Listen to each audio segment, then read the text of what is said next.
This happened sometime in Sheraton. We were having an event, and it was an international event. People from Australia, Germany, and the rest of them. And the light went. I was the first person to shout. What was that? What happened? What was that? What? And the Australians and everybody were shocked. And one of them came to me and said, what happened? I said, I don't know. It never happened in Nigeria before. And this is how people were laughing. People were laughing at me when I was trying to save Nigeria's image. And the guy said, oh, I thought it was an earthquake or something. And then we sat down and the show started. And you know, NEPA disappointed me. They did it 3 times. Ladies and gentlemen, I was coming to it that I was taught by Ike Nandagoba. And he told me that one of the best introductions that you can give to any man at all, is when you say, the man that is coming up to the microphone now is a man that needs no introduction. Because it means that the man doesn't need an introduction. Please welcome the Vice President of the Federal Republic of Nigeria, Professor.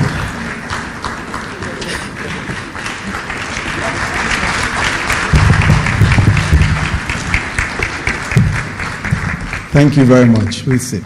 Thank you.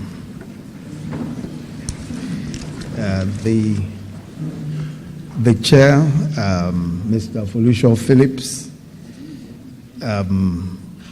I'll come back to the celebrant, the Honorable Minister for Mineral Resources, Dr. Kayode Fayemi, Your Excellencies, the former Governor of Lagos State, Your Excellency, the Ambassador, the Rwandan Ambassador to Nigeria,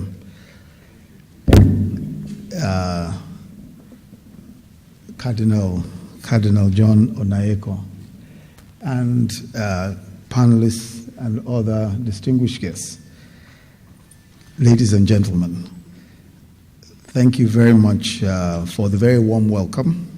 And let me say that I'm here primarily because I could not miss the opportunity to ensure that I witnessed Pat's 60th birthday. And just as everyone has said, or as a few people have said, I didn't really believe that Pat Utomi was 60 years old. I really didn't believe at all. I thought he was much younger, frankly. You know,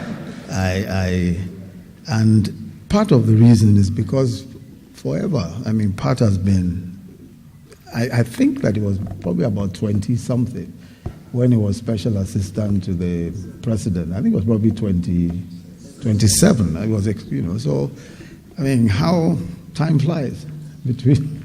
I actually thought that he would probably be about 54, 55, something like that, you know, 27 years after. But here we are. Pat is 60. I really congratulate you, Pat, because you proved, thank you, because you proved that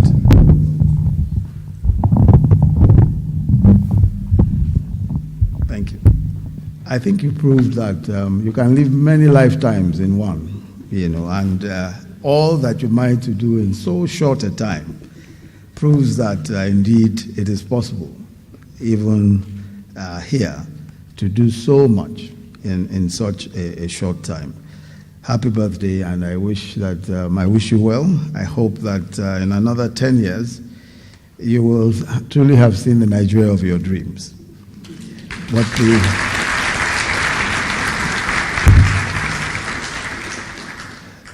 But I think I must congratulate your much better half, who, as you very graciously have conceded, has tolerated you for so many years.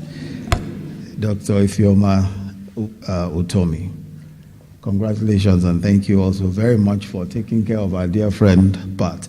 Just as Pat has said, he and I have been talking for very many years. Very, very many years. And in the past few years, Pat and I sat on committees working on the manifesto of our party, the APC. And some of what I'll be sharing today is the product of Pat's work and a lot of his creative thinking. I want to say that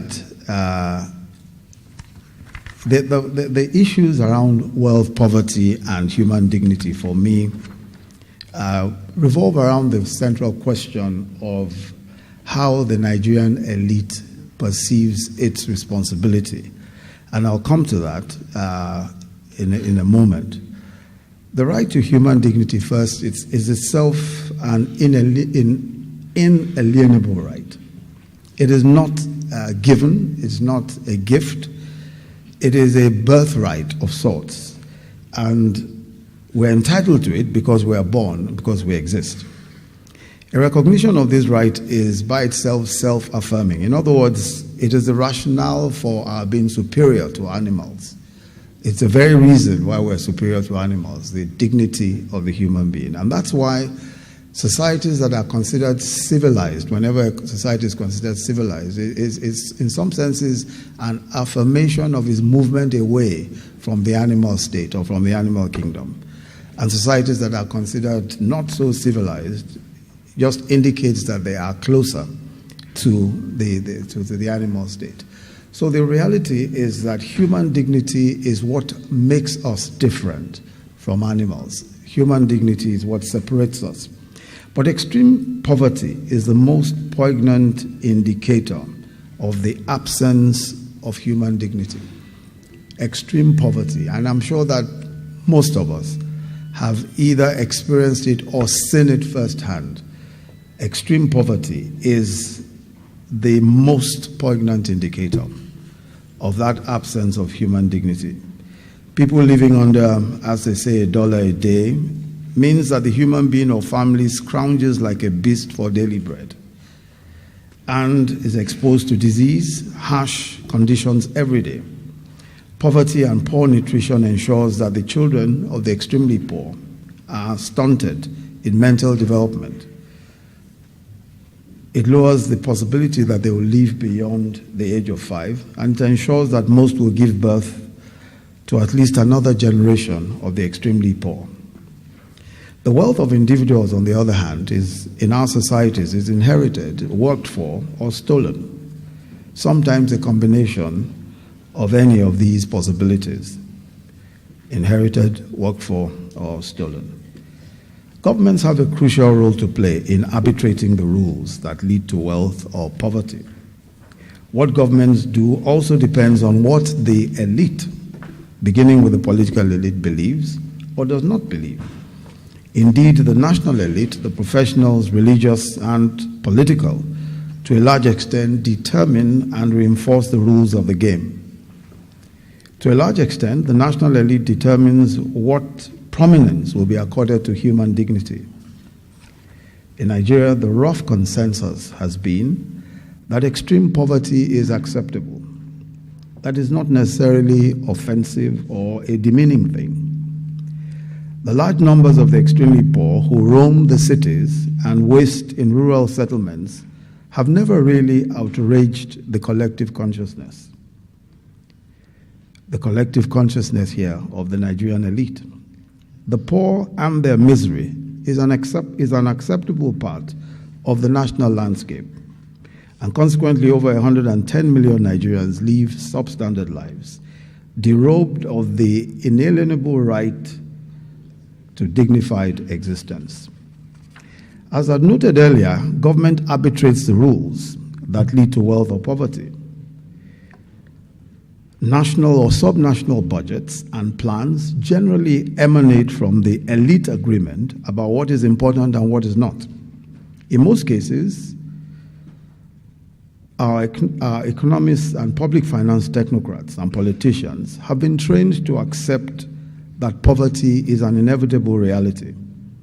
Extremely large numbers of the poor will not radicalize their approach to budget and planning.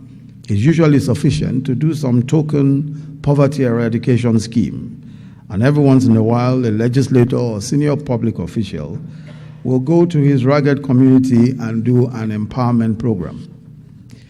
The financial elite is preoccupied with growth figures. 7 percentile growth rates 3 years running coexisted side by side with rising poverty, what the World Bank described as ruthless growth or jobless growth. The acceptance of corruption, both official and private, is an important feature of that analysis. The conversion of public or official property for private benefit is considered generally okay. Government, which is, as we pointed out, the arbitrator of the rules which determine wealth or poverty, is periodically hijacked by the political elite and permanently by the civil service elite. So the rules are observed or applied in a manner that favors the stealing or diversion of public funds to private pockets. The amazing thing is that it is accepted as the norm. Let me give a quick example. There's a very lucrative oil well, which of course is the property of the Nigerian government, ostensibly held on behalf of the people. Sometime in 1997, a certain oil minister awarded it to himself and the then head of state. A few years later, governments changed. The new government revoked the license in anger. The former oil minister went to court and to arbitration. No one argued that he had stolen the Commonwealth and should be explaining himself in a criminal trial. So he actually got a settlement out of court. But that's not all. Eventually, the oil well was taken away from him again and given to an international oil company. But another government comes and says, in order to settle the dispute between the minister, the new company and the new company which took the block, it would broker a deal. The government became the arbitrator.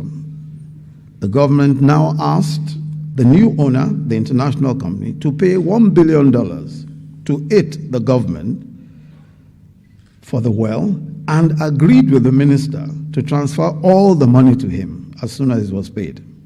So the former minister became $1 billion richer on an oil block that belonged to the Nigerian people, with the official endorsement of the government. Recently, a British court expressed amazement that the government of a nation could so arbitrarily rob its own citizens, commenting about this particular case. The stories of how oil, the main source of national revenue, is appropriated by a few, with the connivance of government structures, boggles the mind. There's an outstanding case of oil contracts between the NNPC and private individuals that led to the lifting of over 1.8 billion, and not a dime was paid to the country. By the way, the country's entire external reserves is now about 28 billion. Scam after scam, national revenue is privatized, and so even at the highest oil prices, reserves actually were dipping. I'll not mention the recent revelations on arms purchases, etc. The point to note, and the point that is being made, is that there is a certain hubris, a certain disdain with which the majority are treated. Despite the sheer outrageousness of corruption, there are always attempts to weaken the resistance to prosecution. Oh, the process is selective, or it is only Southwest people who are being arrested, or the prosecutor is a Christian, or the judge is a Muslim. The poor, on the other hand, are so battered and alienated that they sometimes cannot even comprehend the enormity of the injustice done against them. President Buhari came into office determined to change the foregoing narrative. First, the administration decided that we must actively and decisively deal with corruption, actively block leakages in public finance, and ensure that government revenues are collected and accounted for. Create an enabling environment for commerce and enterprise, and launch perhaps the most ambitious social protection program in the nation's history. I'll focus on the social protection program. And here again, I'll mention that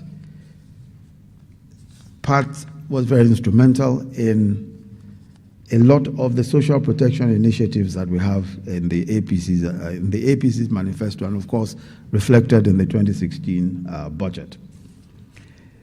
The most important thing to note about the 2016 budget, insofar as it concerns social protection, is the fact that for the first time, a government decides as an ideological position that it is important to make provision for the largest number of those in society who are poor. And for the first time, government is spending, aside from expenditure on education and other social services, government is spending $500 billion, 500 billion naira on social protection initiatives, beginning with the homegrown school feeding program. The homegrown school feeding program is designed to ensure that in every primary school in every state of Nigeria, everyone from primary 1 to at least primary 4, and then depending on the collaboration with the state government, all the way up to primary 6, are given 1 meal a day. The 1 meal is a homegrown 1 meal. In other words, it is a product of agriculture within that particular state. Kaduna State, I'd have to go through this quickly. Kaduna State started its own program about 3 weeks ago. And what it has done is that it has relied entirely on food that is grown in Kaduna State. It has relied entirely on catering services and everything that is homegrown from Kaduna State, and is currently employing 50,000 additional people just from the homegrown school feeding program alone. The point of the homegrown school feeding program, of course, is that there is a multiplier effect. Aside from the fact that it works well with agriculture, there are also those who will be providing the services, who will cook the food, who will serve the food, and it does something for the children.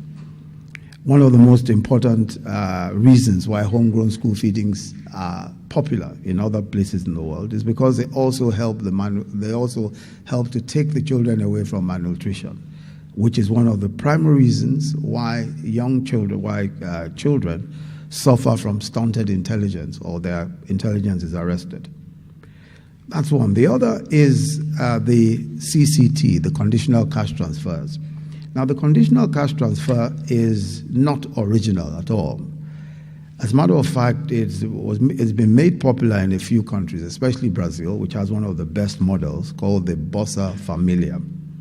The point of the conditional cash transfer is that for the extremely poor, for the poorest in society, for those who are considered extremely poor, and I'll come to how that is measured, it is important to put some cash in their hands. And cash in their hands is not necessarily a waste, or it's not necessarily just giving money away. As a matter of fact, it is, as someone has described it, one of the notable is Leonard Lavinus, who is one of the notable professors who has studied this for the World Bank. He claims that this is one of the best pro-market social protection programs. In other words, because you have people who have nothing at all are given some money, they are able to inject money back into the economy. They're able to buy things from the markets. They're able to provide for themselves, and in some cases even save a little. Now, what we plan to do is to give a maximum of 5,000 naira to beginning with 1 million of the poorest people in society. At the moment, we're gathering using a social register scheme that the World Bank has been working on for the past few years. And we're looking at every local government, looking at the poorest segments in those local governments, and gathering names and doing biometrics as well. Everyone who gets that amount of money will be required to do two things. One, first, we're targeting women. It will be women who will get the money because we think that women will manage it better than men.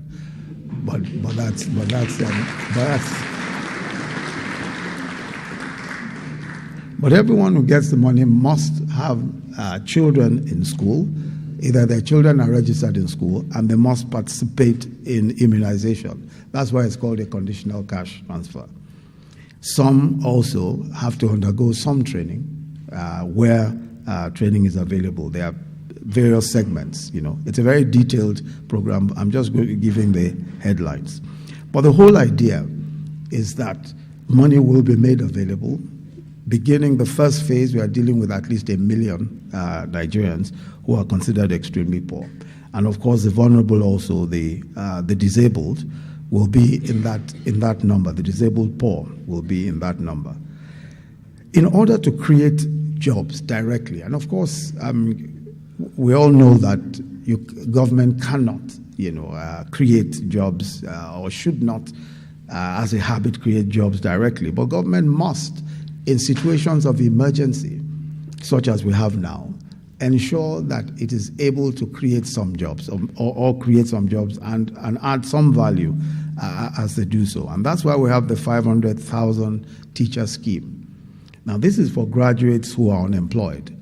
And what we've decided to do is that 500,000 such graduates, state by state, we'll take a certain number per state, depending on the size, depending on the numbers that are required there, and train them to be teachers.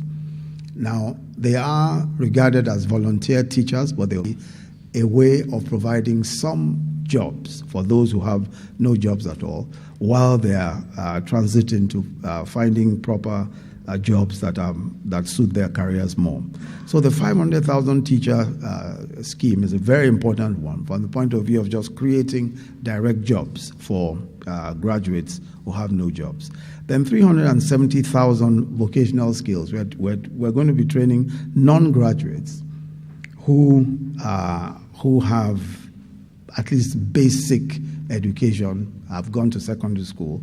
Some may have the West African School Certificate or GCA or that level, but the majority of them are persons who at least are literate enough to learn some skill. And we're going to be looking at 370,000. We're doing at least 10,000 per state of vocational training and skills training generally. And we expect that this will, and they will, of course, after the training, they will be paid and given some allowances so that they can at least buy equipment depending on what it is that they are doing. We also have a scheme for 1 million market women and artisans. Now, this is a scheme that we're working through the BOI, through the Bank of Industry, and the Bill Gates Foundation. The Bill Gates Foundation basically is helping to provide a financial inclusion framework for about 1 million market women and artisans. And also, they are also helping with the conditional cash transfers, by the way. But the most important part of this is that market women and artisans will, through their unions, will be given grants, will be given loans, which will be supervised by the Bill Gates Foundation and some of these other development partners that we are working with. And the whole idea is to give loans to these market women and the artisans, and also some financial planning, some training in financial planning. They will, of course, all have to open bank accounts that have BVN numbers and all that. And, of course, they will be in the tax net also. So these are some of the social initiatives. Of course, we also have the Universal Healthcare Insurance Scheme, which we're hoping to launch very shortly. The whole idea, of course, of the Universal Healthcare Insurance Scheme is to complement the primary healthcare, to complement our primary healthcare scheme.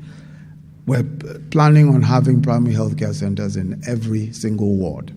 Now, but importantly, the Universal Healthcare Insurance is one that will guarantee that every Nigerian has access to healthcare, even where healthcare may be expensive, at least primary healthcare. And we're rolling out the Universal Healthcare Insurance Scheme, the MAS scheme. Of course, many will say that scheme has been in existence, but of course, it has not been. It has simply not been operationalized. I think at the moment there are about 5 to 6 million people under the scheme. Most of them are government workers in the federal and states and all of that. But now we're thinking of rolling this out for the Nigerian generally. The big challenge, of course, with social protection is how to do scale. and how to impact the millions of the poor. And the other, of course, is capacity. Everybody talks about how are you going to deliver this, how is this going to work, will it not just be killed in the corruption and all that. But the emphasis, and our emphasis, is on ensuring that as we develop the programs and as we roll out the programs, we are also developing capacity. And that's why we're working with several civil society groups and several international partners, development partners, who are all quite experienced in some of these activities. But the challenges, of course, remain. And but my attitude to that is that we've got to deal with these challenges anyway. I'll just leave the matter of the social protection alone. I'm not going to go into the other aspects because I just want to be concerned about the questions of the poor. But everything else, must conduce to relieving, to ensuring that we're able to roll back poverty in this country. And the current budget attempts to do that, from infrastructure development to trying to create an enabling environment for local and foreign investment, to agriculture, trying to scale up agriculture. Just listening to what Father Godfrey had to say was just absolutely incredible. And I think that those kinds of initiatives, we need to simply scale them up so that we all can benefit and the entire country can benefit. Also, to incentivizing technology, the startups, the technology startups, there's a lot of work going on doing precisely that, and we're working with several different teams of young people looking at how to develop tech cities, the industrial parks, and those kinds of things. We hope that the next few years we'll see some real progress in that direction. But bottom line for most of this is education. We need to reorganize our educational system. The educational system must reflect the new realities of the 21st century. There's no question at all that technology is going to be the deciding factor in the next few years. Whatever it is that we choose to do, whether it's agriculture or whatever, you definitely are going to need technology. And I think that from early school to primary school, we must begin to teach technology. We must begin to expose young people to technology. As I say, that is the fourth industrial revolution. In conclusion, let me just say that our country needs a new tribe of people.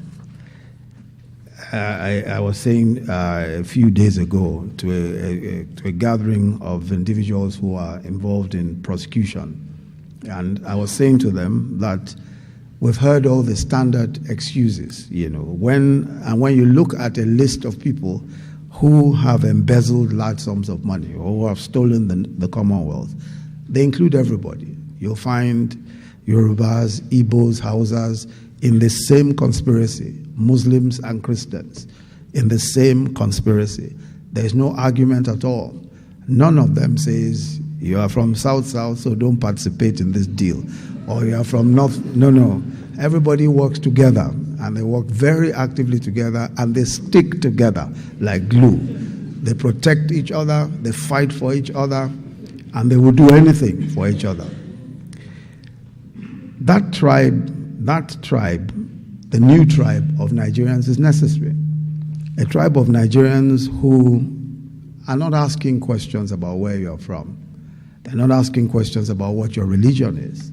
They're simply saying that we've come together as a country, as a nation, and that we can make a great nation of this nation of ours. We can. It's possible. Yeah.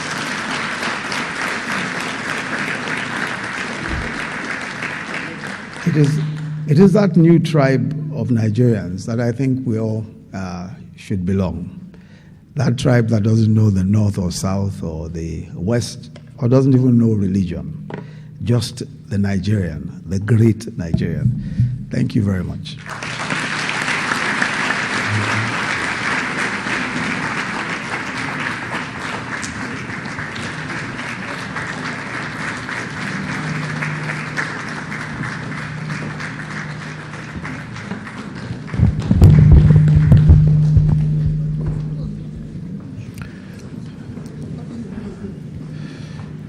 Your Excellency, sir, the Vice President of the Federal Republic of Nigeria, we thank you for that wonderful presentation. And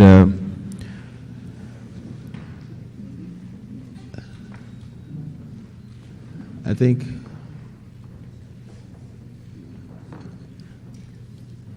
we have a special surprise. It's very rare to take him unawares, but this is today happens to be the birthday of our chairman.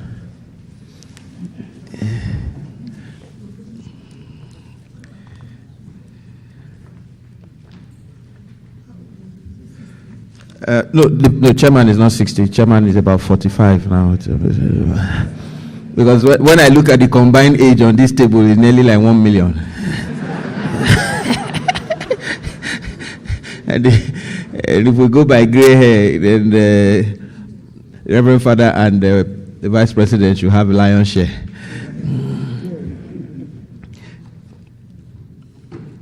But truly, the allied businesses are the reason why government actually does a lot of activations and creating opportunities. And we thank you, sir, for your discipline. Please let's give him another round of applause. Thank you, Mr. Vice President.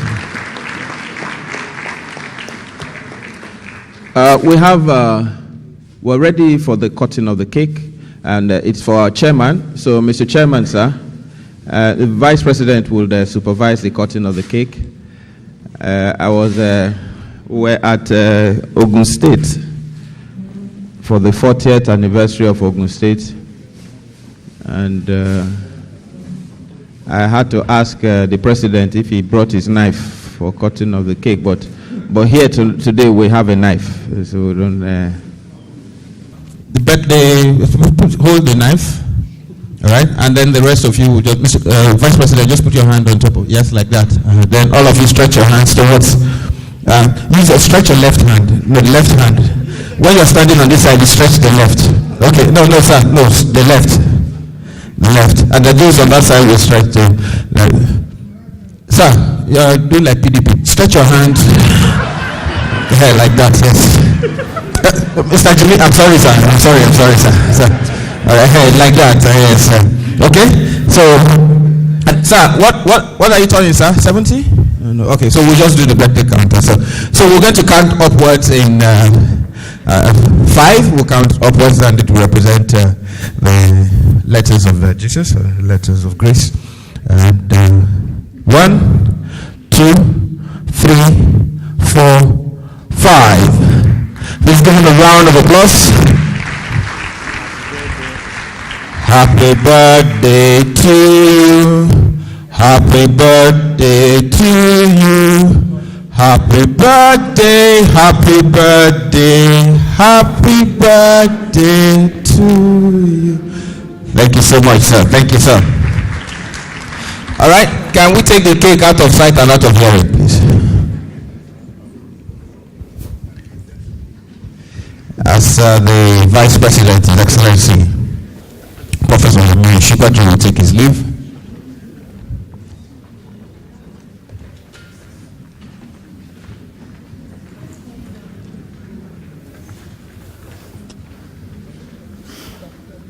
Let's give Uncle Felicia Phillips a round of applause. Give him a round of applause, please.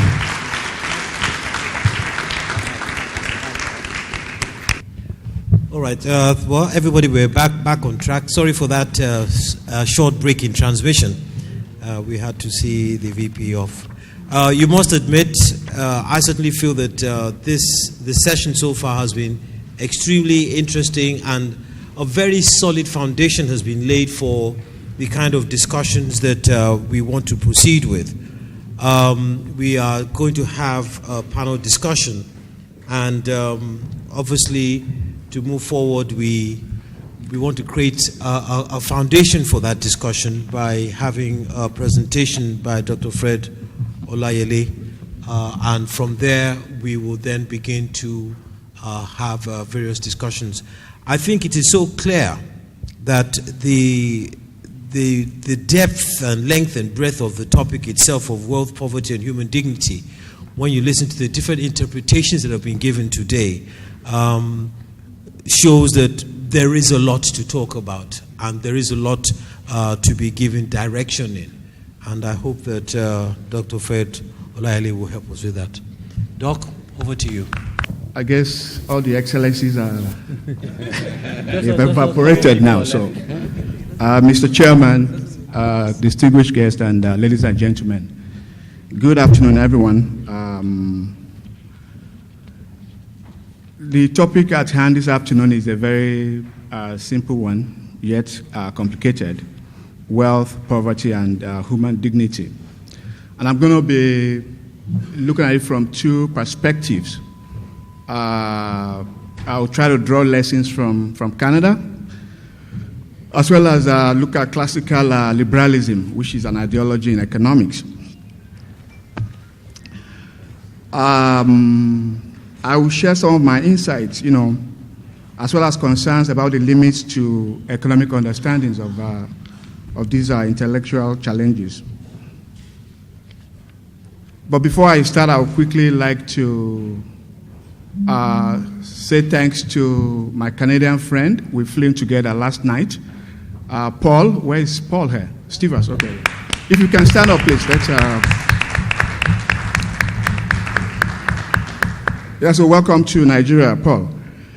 While other speakers were speaking, it actually struck me about an incident that happened last night at the airport. We were just about getting a stove, and a young man came to him, asking for money. He didn't feel so good about that, and I had to call the young guy. So Paul did give him some money, coins. He took it, Then I called him. I was so angry. I called him, and I said, while some people are trying to increase foreign investment in Nigeria, to bring outsiders, to bring capital in and create jobs, folks like you are thwarting such efforts. So you've been given some 7 or 8 coins. What would this do in your life? Would this buy you your next car, or take you to your next vacation destination? And the guy felt so, he got it. He returned the money, came back to me and apologized, It's unfortunate that 2 folks who tried to liken poverty to the loss of dignity, they've left. But I was going to seriously challenge that thesis, that I do not agree. There are 2 parallels, and I will showcase what I've got here. So what is dignity to start with? Dignity is a universal concept. It provides the basis for all global human rights analysis and discussions. And a number of international human rights bodies confirm this. I'll just reference one. The Universal Declaration of Human Rights says, quote, recognition of the inherent dignity and of the equal and inalienable rights of all members of the human family is the foundation of freedom, justice, and peace in the world. The 1966 International Convention on Civil and Political Rights also says that these rights derive from the inherent dignity of the human person. It is earned. By virtue of being born into this world, you earn dignity. It is no respecter of your abilities or disabilities. It doesn't matter whether you are a man or a woman or a boy or a girl or a celebrity or a politician, a multi-millionaire, a mentally challenged person, an old person, a day-old baby. Dignity has nothing to do with that. The mere fact that you're a human being means that you earn dignity. And so the foundational linkage between human rights and human dignity is very clear. The overarching idea is that of the worth that demands respect. And what I'm saying here is that it is the worth that humans have as humans. So no matter what abilities or disabilities they have, you can't earn or lose dignity, in any circumstance. It is for humans, and that's it, period.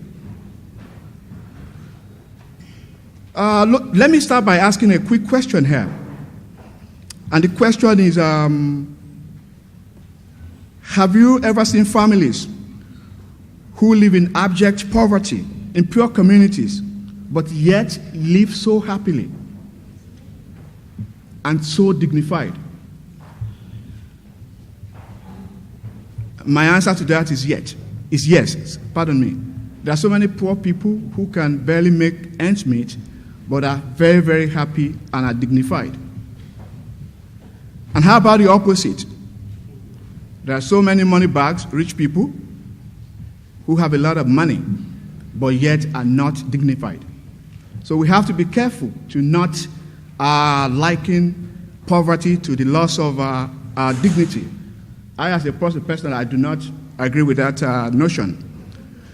So let me bring economics into this. And pardon me if I'm going to say some jargons there. You know, I love economics. That is what I do for a living. I teach economics. Our dignity, you know, is all about freedom, making free choices.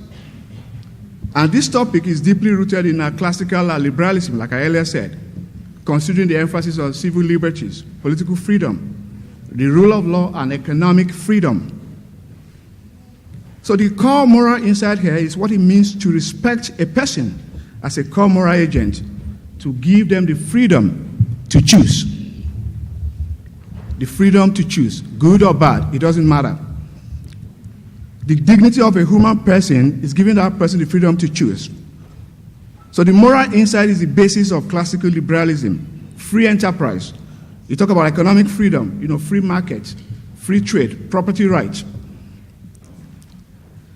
And when you talk about economic freedom, especially in the West, it's a big thing. In Canada, there is what we call the Fraser Institute. Every year, they release their economic index for North America. They do it internationally and subnationally. And a lot of investors who go to those countries look out for the current ratings. And how do they arrive at those indexes? They look at the policy regimes, taxation regime, royalties, infrastructures.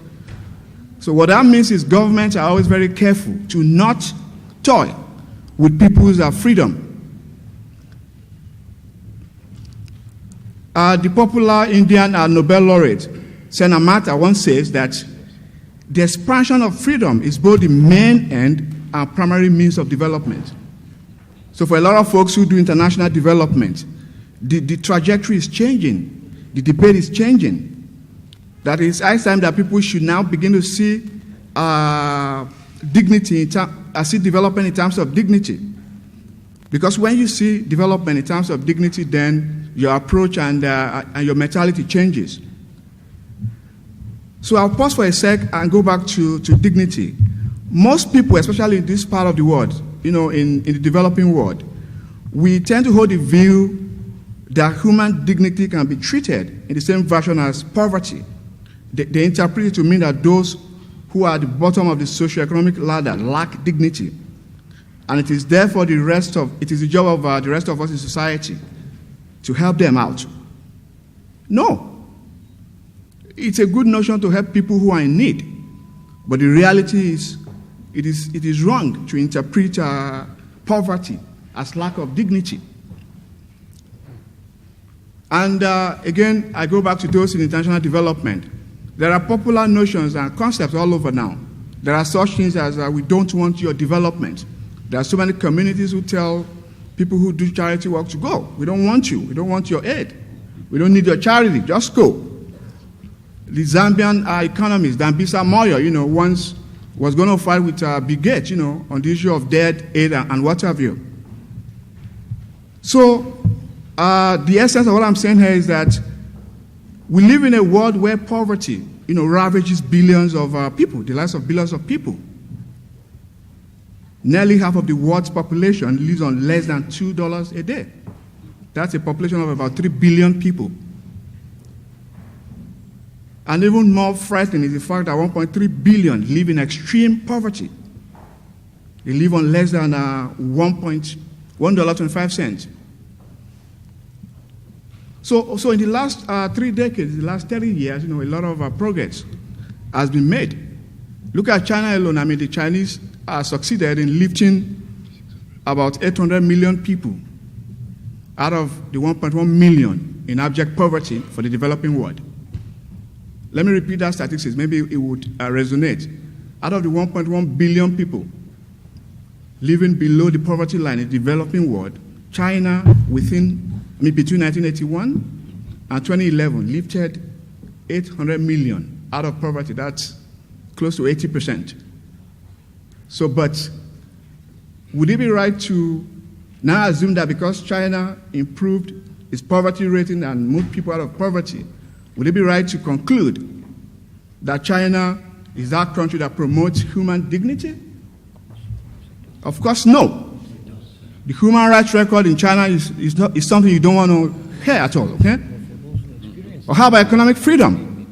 How free are economic agents in China?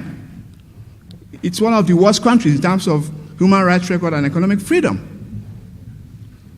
But yet it has succeeded over a 30-year period, to move people out of poverty.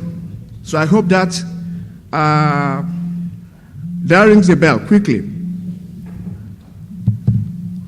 The second thing that I wanted to talk about, quite unfortunate that the Vice President has left, but I hope the media people here will do me a favor and make sure to pass this tape to him or the news stations, That's the fact that no matter what we do, we cannot eradicate poverty. I'm not a prophet of doom, but you can't eradicate poverty. Even in the US, in Canada, in the affluent countries, you can't eradicate poverty. You can have social programs and a lot of stuff, but it's not for, I don't know of the next generation, but in the next 50 years, based on all of the indices that we see, it is not going to be that easy to eradicate poverty. So if it won't be easy to eradicate poverty, why then shouldn't we then focus on other things that can make people feel dignified? I don't know if you know about the stories of the Aboriginal people in Canada. In a way, their story is similar to the people in the Niger Delta in Nigeria. So many years ago, those guys were driven away, they got their land and what have you. They were compensated. That story is very similar to the Niger Delta, because of the need to explore and exploit natural resources. Some of them were driven away. I'm not saying it was bad to have driven them away, In economics, you use Pareto analysis to do public analysis, like if it's good for the rest of society. You could always compensate those that will lose some stuff, right? They got money, they were relocated. But the point of the matter is, till today, a lot of those people are sad people. Why?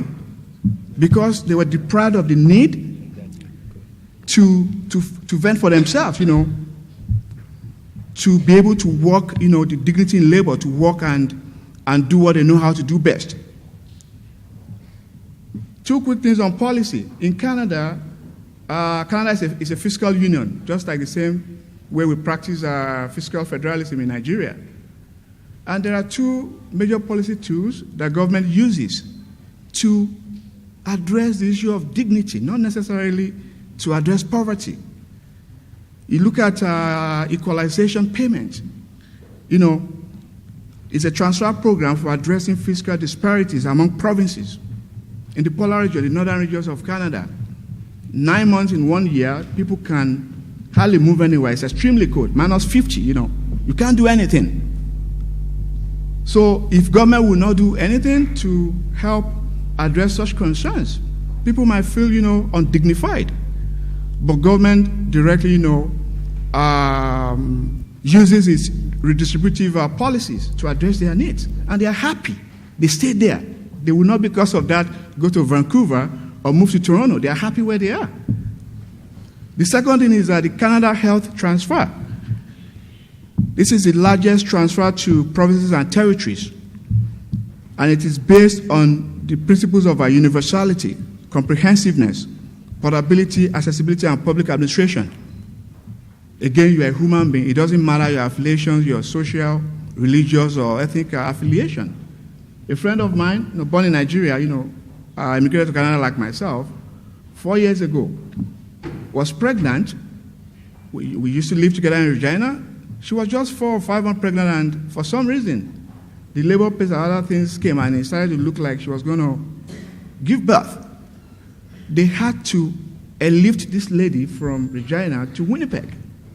And when they got to Winnipeg for another 3 to 4 months, the baby was put in an incubator or whatever, the best of care. That if you would put pecuniaries or put it in money terms, 30 million naira would not give her that. But she did not pay a dime. So, but what I'm saying here is that indirectly, government has already enshrined in its constitution and policy tools to give people dignity. About 2-3 years ago, the celebrant for today, Professor Utomi, gave me a copy of his book, The Business Angel as a Missionary, which is a compilation of his reflections as an economic growth activist. And when he asked me to come speak on this topic, I went to my shelf and got a copy of that book again. And the first paragraph, under the prologue, captures the very topic of today adequately, He said in that paragraph that of the many passions that have flavored his existence, 2 are the most enduring. Number 1, near obsessions with finding how to end poverty. And number 2, the quest to uncover how man can institute means of attaining social justice without affecting his freedom to choose and his right to appropriate gains from his labor. That is profound. Profound in the sense that he realizes that there is a need to end poverty. But in doing that, he also accords utmost respect to those who champion free enterprise, the entrepreneurs who take all of the risks in the whole world. If you work for government or work for some people and earn paycheck, you don't know what entrepreneurs go through. I didn't know what it meant to be an entrepreneur until like 3 years ago, to when I started some ventures. So, this whole topic, reflects to a large extent a lot of the things that he has stood for, in a struggle to actualize a better Nigeria. Jonathan Glennon, with Save Children in the UK, said something that, again, is profound for me. He said the saddest thing in the world is not poverty. He said it's loss of dignity. So, folks, let's not mix things up here. It's not good to be poor, and whatever policy tools or actions that we can take to eradicate poverty, we should. But it is wrong to feel that once you are poor, you have no dignity. No. I left Nigeria about 10 years ago, used to work for Citibank here, but I left 10 years ago to get my graduate degrees. And my first major shock, I think I shared this story with Dr. Otomi before, I don't know if he remembers. My first major shock in Canada was when I bought my first home, I needed to fix something in the basement. So I called a plumber to come see what was wrong. And the normal Niger mentality, right? Okay, plumber, I'm upstairs. As he come, yes, that's the basement, da-da-da-da-da. He spent 40 minutes to diagnose and do all of that and came back. Brought out a sheet of paper and, put something and gave it back to me. So I looked at it, said, okay, I've done the diagnosis. This is what we need to fix. And if you want to go ahead, let's sign a contract. But for this piece that I've done, you will pay this much. Here's my phone number. If you want to get the other one done, give me a call. Thanks, bud. See ya. So I called him back like, you haven't even done, he said, he has to run for another job now, just give me a call. And he left. So I called my wife, Titi, come, she was laughing, my wife is more exposed than me. The other sisters were all born in the US, so she was used to those kind of things before me, she started laughing, But what I'm saying in essence here is that in those parts of the world, it's already a part and parcel of who they are. It's already a part and parcel of the system.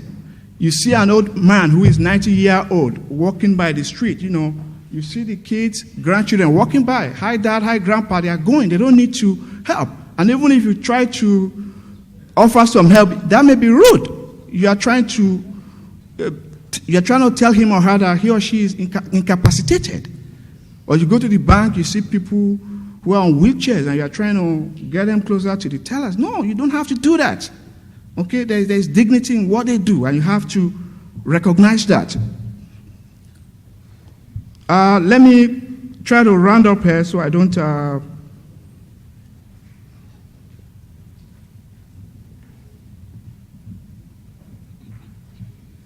So in a nutshell, the fact of the matter is that for years to come, people will still begin to live below the poverty line. Access to good roads, healthcare, electricity, safe water, and other critical services will be elusive to some people for years to come. There's nothing we can do about that, because that's the fundamental problem of society. Resources are scarce, and that is the whole lesson. That's why we study economics. That's why you have political leaders and government. You have to make strategic choices to allocate resources and fill more pressing needs. But the bad news is that such exclusion will be based on socioeconomic status.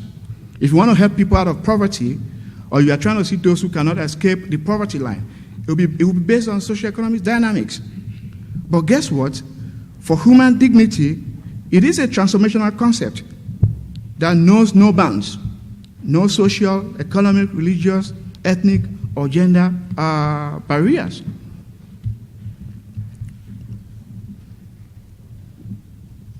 So I brought another partner to Nigeria last year, or was it 2 years ago, Pierre. We had come here to see how we can leverage Canadian expertise to help address some of the infrastructure gaps in Nigeria, at government level and all of that. And he came, again, we went to Prof, and we were discussing on how we could help to address some of these issues in Nigeria. And we had some meetings, with some corporate sector leaders. Professor Otomi was there, and some of the talks, seemed to be right. We were happy. When we got back to our hotel rooms, my Canadian friend said, wow, that guy is highly connected. He knows people. He is also very respected. In Nigeria, he's a corporate guy, board-level executive. I said, yes. And then 2 days later, we went to Prof's house. And Prof, when we had finished and we were about leaving, Prof said, guys, I would like to invite you to an event on Saturday. My friend was very curious. He said, oh, yes, we'd love to come. Where is it? And Prof said, okay, I will tell my staff to give you a face cap and a yellow T-shirt or something. We'll be walking the streets of Ikoji and Maryland to identify with the poor people and the girls that were kidnapped and all of those kind of things. And he looks at me like, what? He said, okay, we'll get back to him. When we got back to the hotel, I said, Fred, what kind of person is your friend? He knows the president, and yet he wants to go march on the street. I thought you said in Nigeria there is this class thing. And I said, so that tells you that he's not, he's a rare gem, and really we should appreciate Dr. Otomi.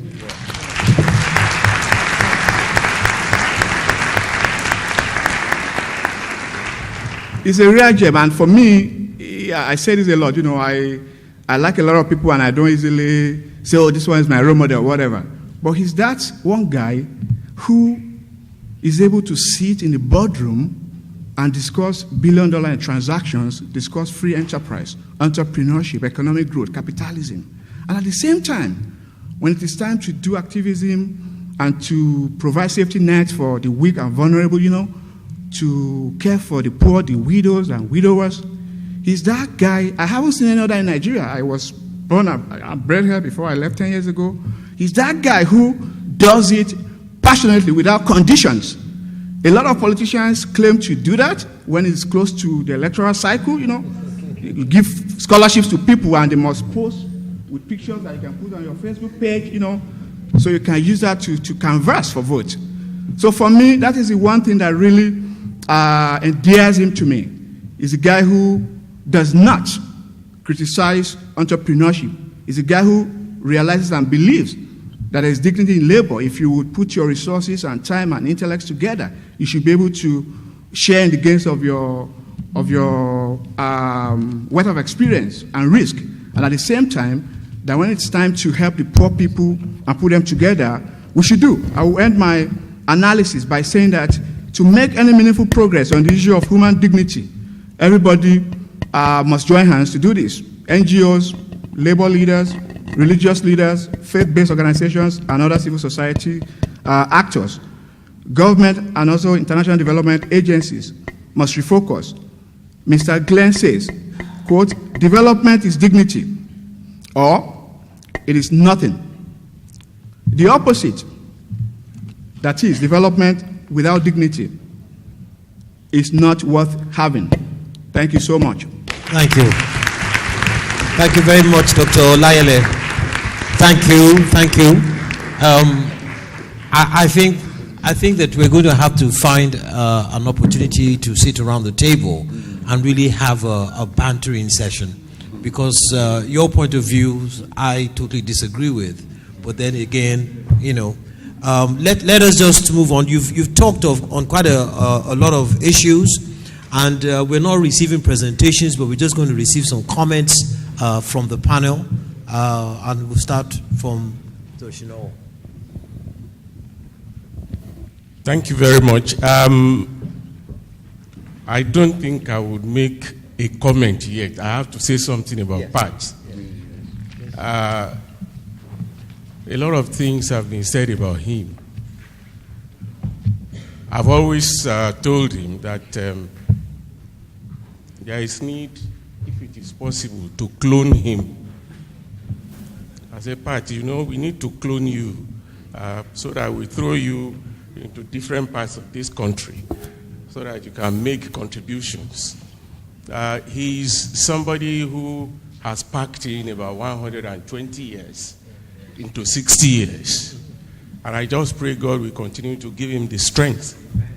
Sometimes I get worried about him, especially when he went into politics and he was traveling about. I say, goodness, this man, and he was still paying attention to his other areas.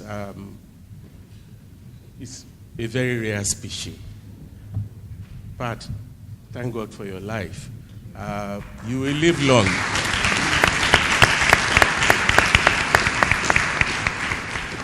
You'll be around for a long, long time, by God's grace.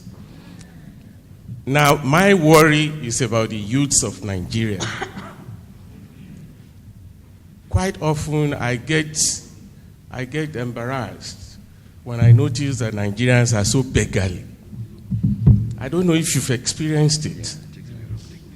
You're coming from the airport, you are going, Rice, Oga, safe trip, what do you have for us? Oga, welcome, what do you have for us? This is not right. People are paid to do a job, and they are saluting you, they are asking for gratification. To me, that is not dignifying. They are paid. It's not that they are not paid. They are paid. But it is in them to beg. Now, CVL, value is the middle name of Pat's organization. Value. I have heard Pat use that word in his books over and over and over again. Values and dignity. Why is it that it is difficult for people to maintain some self-worth? Why is it that we have to chase over net worth? I once heard on I saw a TV program once where a woman was being interviewed, and she said, she asked the son, what will you like to be when you grow up? Whom will you like to be like? And he said, Uncle Chudi. He said, Uncle Chudi. Why Uncle Chudi? He said, Uncle Chudi has 4 jeeps. That is net worth as against self-worth. And we need to begin to challenge each other in this area, that there should be dignity. I was told by a journalist friend of mine that they went to Ghana, and I think there was some traffic problem, and they were flagged down by a policeman. And when he looked in the car, he saw that they were Nigerians. He said, "Oh, Nigerians, you can go." And one of them said, "But our driver is Ghanaian." He said, "Oh, then park. Then you should park." They were all embarrassed because the import of what he was telling them is the fact that the driver should be more sensible than the others. He said, "Nigerians with their wahala, just go." But say, Ghanaian, why should you do that? You know. So it's a problem. It's a problem that we all have to rise up to talk about. I am a visual artist, and anyway, my profession connected me with Patutomi, because he's an art lover, by the way. He has one of the most interesting collection of artworks. You know, some people have the money, but they don't. Money means road, as they call them. Art has not been sufficiently used as a means of empowerment of our youths. When I wake up and I see youths walking about the street, if you are in my neighborhood, you'll be overwhelmed. They have nothing to do. They will play ball, they will play snookers, from sun up to sundown, they are doing nothing. And I always wonder, is it not possible to find a way, of attracting them off the streets? One of the suggestions that we've made in the past is the fact that if local governments can set up art and craft centers, in those days we used to call them Boys and Girls Club, I can assure you that some of these youths are gifted, but because they have not been able to channel their creative energy into meaningful things, they get into trouble. If we could have these centers in local government areas as a way of empowering the youths in terms of creative activities, painting, drawing, sculpting, name it, you will discover that they will wake up in the morning and they will be eager to go and continue what they are doing. Nobody who is engaged in creative activities will have time for unwholesome things, apart from being financially, empowered. I've always said it when I was in Yabatech. When they say they have cult activities and they have a list of, cult students, I tell them, look at the list properly. You will not find anybody from the School of Arts. And it has always been so. Because we've given them so much to do that they will never have time, extra time to go and do other things. I'll round up for now. Maybe I'll come back later. Thank you very much. We are running against time, and I'm going to be a bit unfair to Mr. Chukwuma. Yes. So, but let's have your. Yeah. Thank you, Mr. Chairman, and happy birthday, Professor Tommy. I'd like to quickly return us to the theme of this section. And unlike the chairman who says he disagrees with Fred, I actually agree with Fred. As somebody who was born in 1966, the year the Civil War broke out in Nigeria, I can tell you something about dignity. And I can also tell you something about what differentiates it, put it in a different spectrum from the whole notion of poverty and wealth. I was born on the Sunday morning, 1966. If you look at February 6, 1966, it's actually Sunday, 3 a.m. That record is still there at then Queen Elizabeth Hospital, Umuahia, which today is Federal Medical Center. At that time, I was told Queen Elizabeth Hospital in Umuahia was like going to Harvard Medical Hospital or wherever to be born. And quickly, less than a year of being born in a family of a produce merchant, how those days agriculture was driving the economy. Less than a year, civil war broke out. From living in our own house, we started running from one village to another, ended up in a camp. And what my parents told me that I kept asking them in all those journeys was, when are we going to return home? And what was uppermost in the mind of kids, if you go to the Northeast today, the IDP camps, it's not actually that they are not fed, it's that they don't have choice. If I want to get up from this and go somewhere, can I do it? If I don't want to eat beans that is served today, because in most refugees camps, it's actually dry food that is served. It's yam, it's beans, because you can store it for months and years, and it will not rotten. And that is your daily lot. So for me, dignity is the foundation of everything. And it leads me to ask the question, actually in our society today, is our main problem poverty, or actually lack of dignity? And if you ask me, it's lack of dignity. Because dignity, stripped to bare knuckles, is absence of choice, lack of opportunity. And when you are denied that, you can tell how you're going to end. And it makes a difference, a whole world of difference, between who is rich, who is wealthy, and who is poor.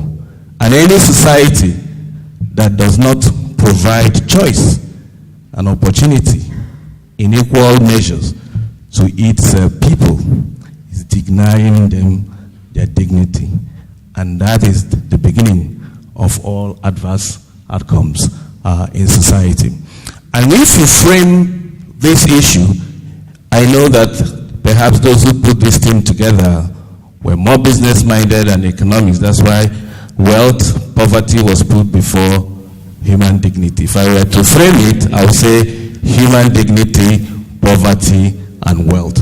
You may think it's a semantic difference, which is how many people will perceive it here. But in the development arena where I work, it leads to different approaches. It leads to, like we had earlier from the vice president, with good meaning. Kids are malnutrition. So if you give them food, it would make them to first be satisfied and listen to their culture. But we forgot that, especially in the East where I come from, in Igbo philosophy, the only person who is higher than you is a person who feeds you. And that's why in politics, in fight, in discourse, somebody will ask you, are you feeding me? Because that's the only thing in Igbo cosmology, Igbo philosophy, that tells you this person is higher than you. If that person is not feeding you, the person has no right to command compulsion from you. So when you are feeding kids in school, you know what you're telling the parents? That look, you are not able to take care of your own, that you have no dignity. And if you ask them, what they may actually do is something that gives them economic empowerment to be able to provide for their kids. So this whole notion of let's go and solve the problem of the poor. The poor have no food, let's give them food. I think we need to let go of it and begin to ask ourselves and begin to comport ourselves to listening to the poor as agents who wants change in their own lives. And that's why Martin Luther King in 1963, in his message of strength and love, and say, philanthropy is commendable, but it should not lead the philanthropist to forget the issue of circumstances of economic injustice that makes philanthropy necessary. So in all of us here today, are we providing, in wherever we are we providing voice? Are we enabling participation? Are we giving people choices? Are we giving them opportunities? Or are we just saying, I will make all the money and I'll provide food for them. I'll set up meal times for them to come and eat. It reminds me of a joke, a friend of mine who was serving in Kwara State many years ago. They went to the house of an uncle who's from Onitsha. And the man brought out food for them to eat. And he said before they eat, they should pray. And the man, a rich man, said, God, you have done everything that you can do for me. What I now demand from you is to give me wealth that will enable me feed these people who are here and the rest. And they got up and left his house. That they said in Igbo, don't pray this kind of prayer again. We want to be empowered to be able to feed ourselves and our dependents. Thank you. Thank you very much. Thank you. Well, you can see that this is really is a potentially hot debate, but unfortunately, we have run out of time totally. If you look at the program we have for today, we are running hours behind. And all I can say to you is that I hope you have certainly got an inclination of the relationship that exists between poverty, between dignity, between wealth. And I like the idea that if you put dignity before wealth and poverty, it totally redefines the discussion. I think the fundamental thing is whether we choose to be undignified or we act in a dignified way. And that now relates to the question of our values. If I decide to be undignified in the way I act, as opposed to being forced to be undignified because I don't have a choice, then it becomes an issue of value.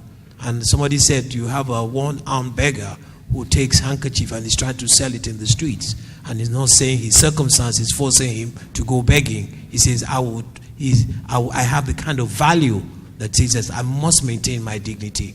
So sometimes we have the choice of being dignified or acting in a dignified way or not. Sometimes we don't have a choice and we're really, really stuck. On that note, let me just thank our panelists and our speakers. I know that we really tolerate, I hope you're really tolerating the fact that we're running late, and I want to invite the compere to move on to the next session. Please, a round of applause. I know it was short, but that's the way it is. Sorry. Once again, I am being exposed for my incompetence in the area of proper pronunciation, having to speak after the chairman. Please give him a round of applause. It's always a delight listening to him. Yes, so at this junction, we are going to invite another academician who, if you were around yesterday, you'll be familiar with, to talk very briefly, for 2 minutes about a couple of books that were launched yesterday.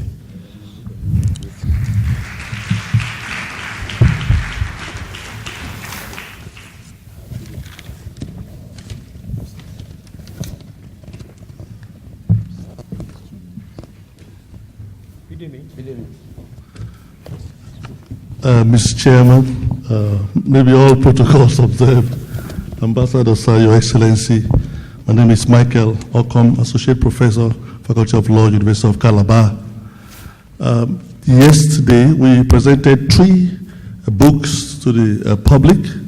First one is The Art of Leading, and we also have Why Nations Are Poor, and the third one, Nigeria's Political Economy and the Courtship with Poverty, which is a compendium of readings in honor of Professor Pat Utomi.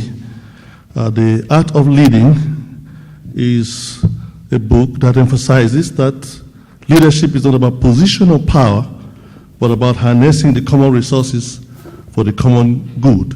It encapsulates Professor Utomi's ideas about the kind of leadership that this country needs in order for us to be able to move from the backwoods of disintegration that we are in now and become major players in the global economy. Uniquely, it teaches about how you, as an individual, can also become a leader in your own right and contribute to the global effort to bring about the much needed development that we're all craving for to win the battle against poverty. It's not about personal perverted idiosyncrasies as opposed to fashioning a paradigm for social transformation. It's a very important material. You should pick a copy of that book. It's outside there, and it's for 5,500 naira only. And then the book, Why Nations Are Poor, articulates the various social, economic, and political causes of the retardation of countries in the vice grip of poverty and proffers practical ways by which nations can liberate themselves. And the lessons can be personalized to you as a person. You know why you are not really actualizing your potential, maximum potential. When you apply these same principles, you can lift yourself out of the unsavory situation you may find yourself. It's a must read. And then finally, I can see the pressure is already on me behind here. The book, this is The Art of Leading, and then this is Nigeria's political economy and the country with poverty put together by the creme de la creme of Nigerian academicians. It contains an expanded version of the 2014 convocation lecture that Professor Toby delivered in the University of Calabar when he came as our guest lecturer. And then there are other articles that are tangential to the core issues of political philosophy espoused by the professor. You can find something here on religion and national renewal. You find something on poverty-related issues, find something on causes of poverty, issues of salary, issues of federalism, issues pertaining to aviation, issues about arms proliferation in the Niger Delta, women issues, ECOWAS issues. It's a compendium, it's a library, part power if you like. And I think everyone should be able to pick a copy of this book. It's just 7,000 naira. And I commend the materials to you and believe that it will be an epiphanous experience for you as you go to these materials. Once again, please put our hands together for the author of these books and the subject of honor, the honoring. Thank you very much. God bless you. Thank you, sirs. Thank you very much, Dr. Okom. Very quickly, time is fast spent.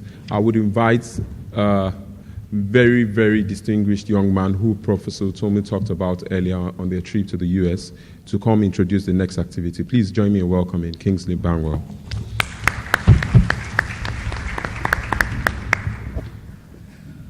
Standing on existing protocols, thank you, Prof, and congratulations in advance. And well, the next activity is a debate. It's called the Pat Utomi Prize for Students' Debates on Public Policy. Today we have 4 debaters who are coming to slug it out so that we will know who the first, second, and third are. What they are fighting for is the Star Prize that has been sponsored by none other than the celebrant Professor Pat Utomi. The first prize is 750,000 naira educational scholarship, and then the second prize is 500,000 educational scholarship, and then the third prize 250,000 naira educational scholarship. I thought we'll get a round of applause for. All right, so right away, let me first of all ask the judges to just come sit in front here. We have 4 judges, Shola Fagorosi, and then from One Life Initiative, Shola, please could you just come forward? And then we have Isioma Utomi. Could you just come sit in front? Come on, let's celebrate them as they come forward. Then we have Mr. Tunde Makun, Coach. We call him Coach. Thank you, Coach, for joining. And then last but not least, Mr. Rashid Adegbenro. So we just have a seat there, and they will all be passed on the scoring sheets. And then we have 4 debaters. And how did we arrive at this? Hundreds of debaters applied, sent in a 2-minute video, and then we had the independent people score that. And then 16 of them were invited to Abuja on 22nd of January for a preliminary, and Prof spoke to them on phone. And that 16 went through a whole process that we arrived at the 4 today. And they are here with their family and friends. And in fact, one of them has secondary school students even came to give support. So this is quite amazing from African Church Model College, Ifako Jaye Press Club. They came to give support. All right, so our 4 debaters, will they please, we have this seat there. There's a cameraman there. We would like them 4 to just go sit there right away. We have Oluwadara Olaniyan. Let's put our hands together as they move forward. Temi Wumi Akimu Lewa. He move forward. And then we have Elizabeth Nwanweze and Abigail Nwangu. So, quickly.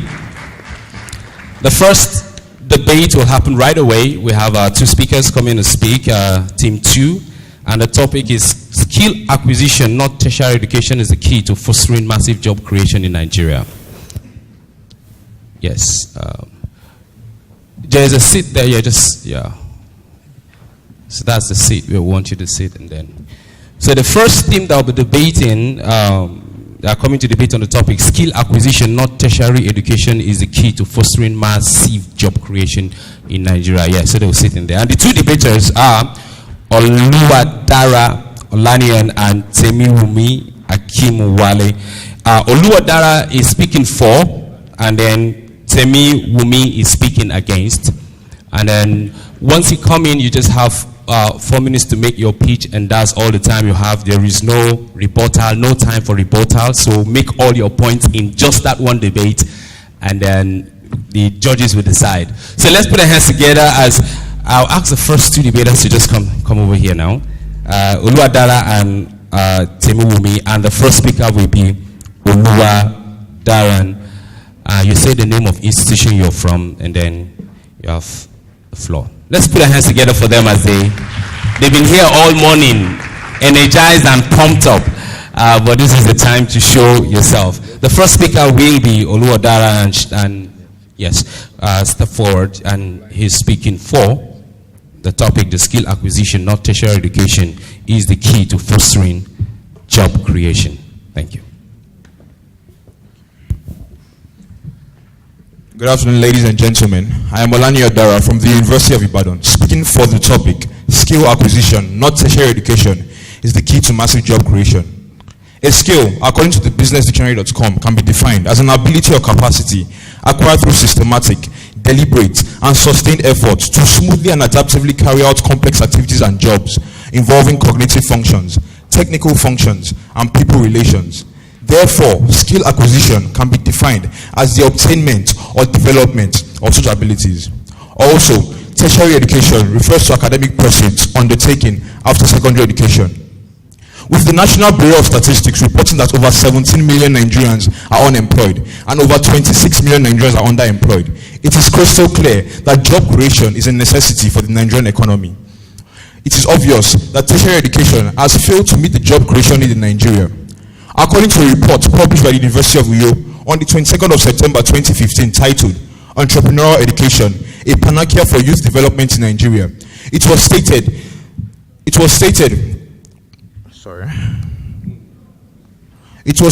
that the curricula for tertiary education in Nigeria is tailored towards preparing our youth to work for others and seek formal employment. The issue tertiary education has failed to answer over the years is, if everyone is an employee, who will be the employer? It is this loophole that skill acquisition can take care of, which makes it the key to massive job creation. The Daily Independent reported on the 14th of February 2015 that stakeholders in the industrial sector of Nigeria's economy have constantly emphasized the need for skill acquisition as a way of developing entrepreneurs. Also, the Journal of Educational Policy and Entrepreneurial Research, published in 2014, noted that entrepreneurial development can be made possible through skill acquisition.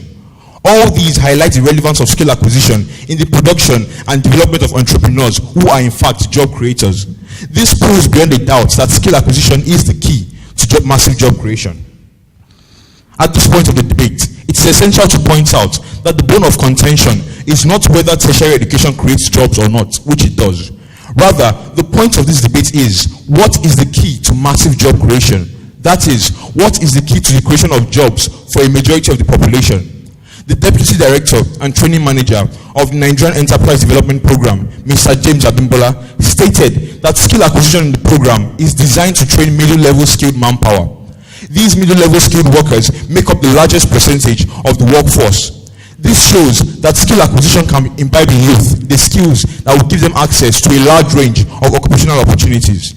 The US Bureau of Labor Statistics reported that as of 2013, 66% of jobs in the USA did not require any form of tertiary education and required only skill. In less developed countries like Nigeria, with lower industrial and technological development, it is obvious that such jobs that require only skill will be more. This shows that skill acquisition even provides people with more job opportunities than tertiary education. An example is agriculture, a sector in Nigeria which has not been paid enough attention.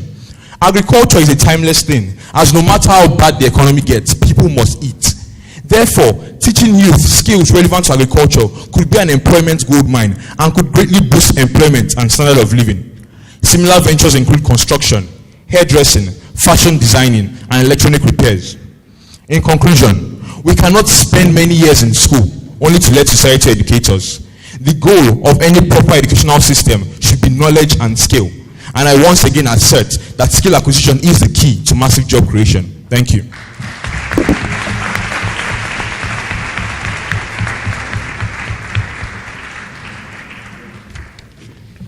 All right. Ola Dara has fired the first shot, speaking for the topic. And now, let's put our hands together as we welcome Temi Wumi Akimu Lewa as she comes to speak against the topic. Thank you. I think we could do a lot better in giving these debaters some applause.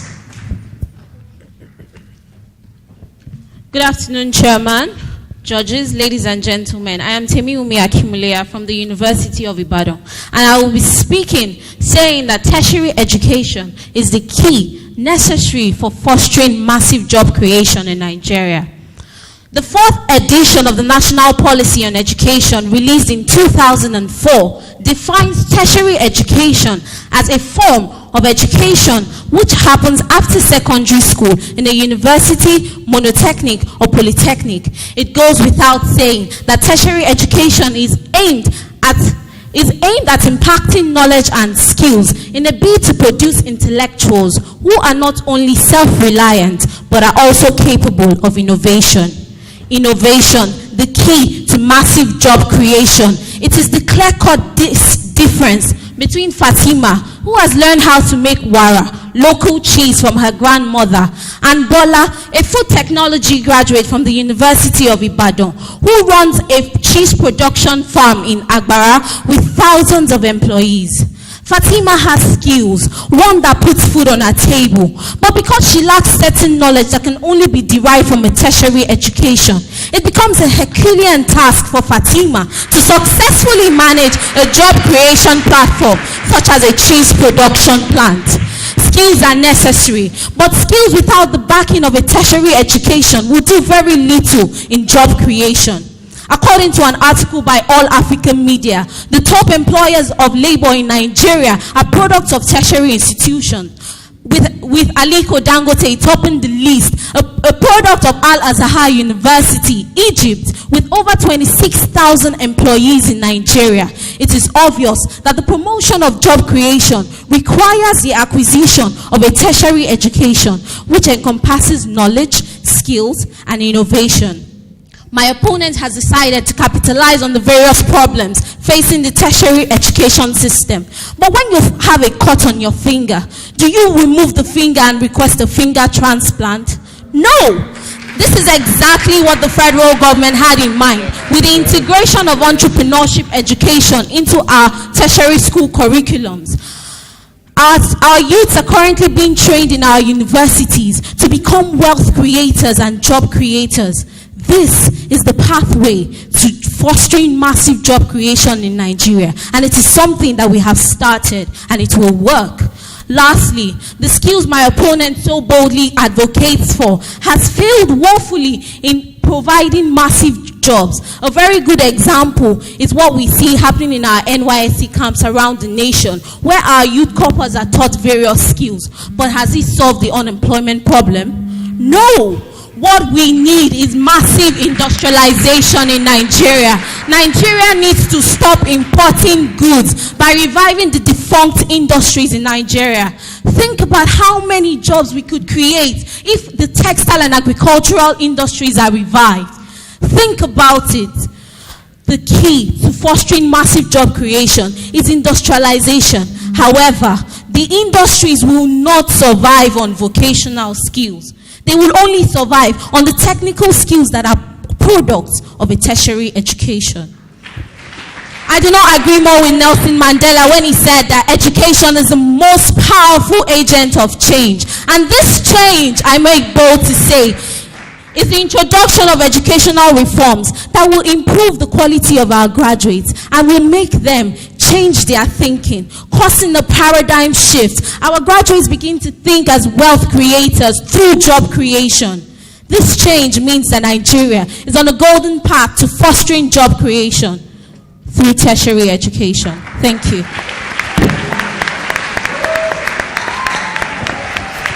All right. This is getting interesting. All right, so the first team, and then we just have one more team to debate.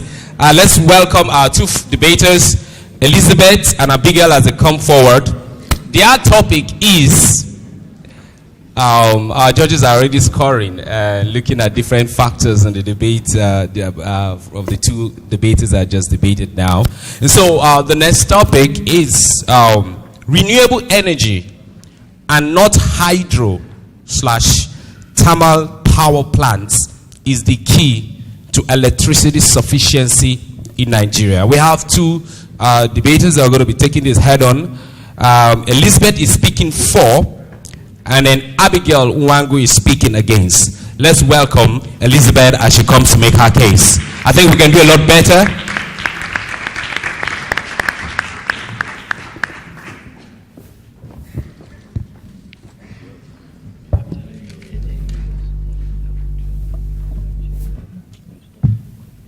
Good afternoon, Nigeria.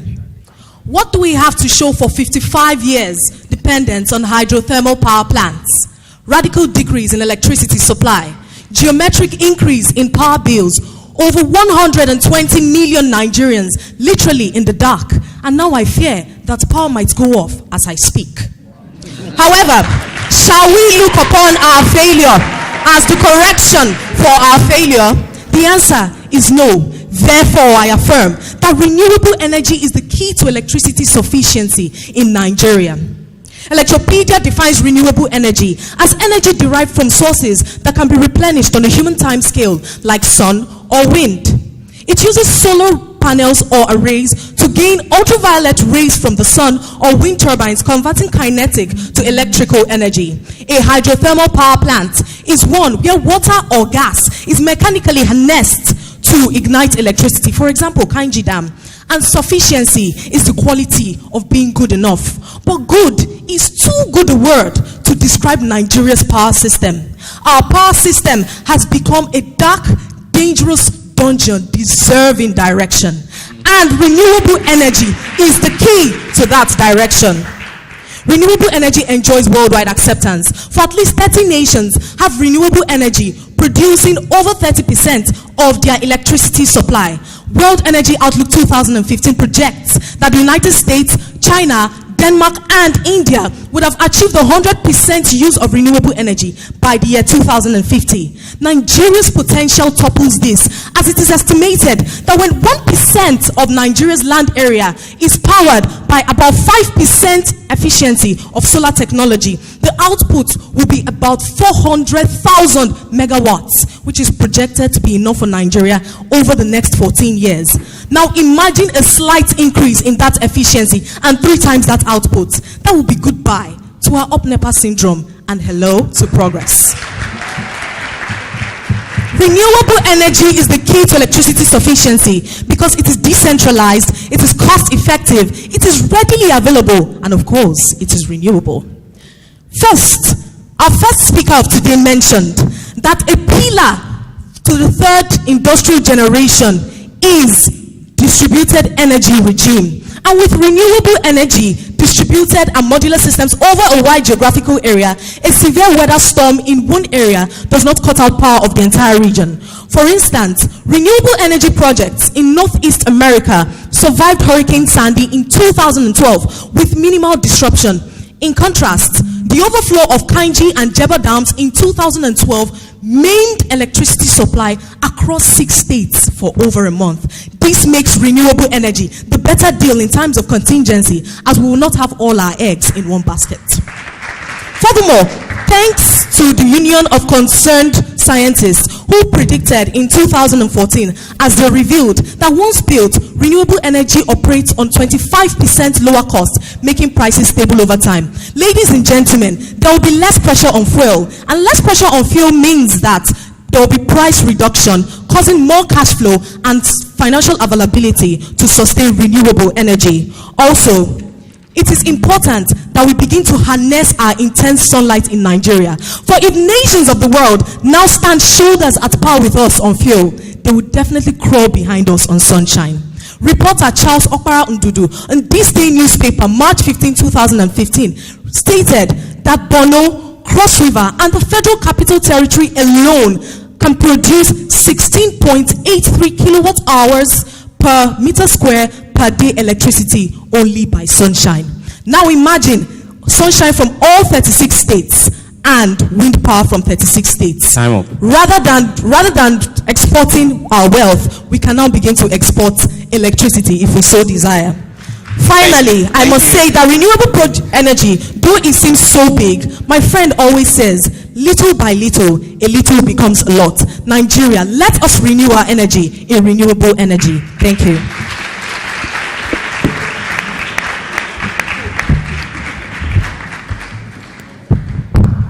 Thank you.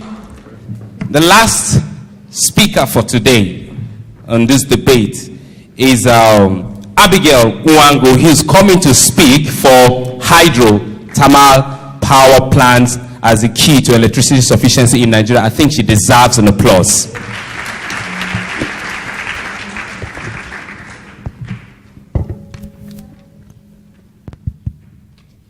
The world is on a constant quest for change, for something new. But the thing with new is that it does not always result in something better.